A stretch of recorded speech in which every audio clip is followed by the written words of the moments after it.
ఓం శ్రీకాళహస్తీశ్వర జ్ఞాన ప్రసూనాంబాయ నమః. ఒకసారి చంద్రశేఖర సరస్వతి స్వామి వారి దగ్గరకు కులుతులై శంకర్ అనే భక్తుడు వచ్చాడు. ఆయన బ్రహ్మచారి. ఆ భక్తుడు మంత్రజపం గురించి సందేశం కోసం మహాస్వామివారి వద్దకు వచ్చారు.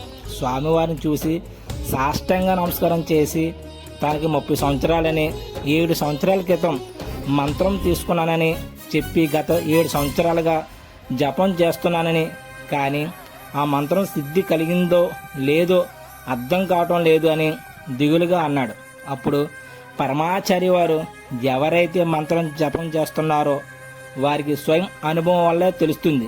ఆ ఒకనొక సమయంలో అది నీకు తెలుస్తుంది శంకర అని స్వామివారు చెప్పారు. ఆ మాటలు శంకరునికి తృప్తి కలగలేదు. అప్పుడు పరమాచార్యులు వారి భక్తిని మనస్థితిని అర్థం చేసుకుని, నువ్వు జపం చేసుకునే ముందు చెక్కపేట వేసి వడ్లు పరిచి దానిపైన ఒక వస్త్రం కప్పి దానిపైన కూర్చుని జపం చేయి. రోజు ఇలాగే చేయి. ఏ రోజైతే ఆ పీట పైన ఉన్న వడ్లు వేయించినట్లు పేలాలుగా మారతాయో ఆ రోజు నీకు మంత్రం సిద్ధం కలిగినట్టు. అర్థం అయిందా అని చెప్పారు. శిష్యుడు అర్థం చేసుకున్నాడు. కానీ తనను సమాధానించడానికే ఇలా చెప్తున్నారేమో అని కాస్త గందరగోళంలో పడ్డాడు.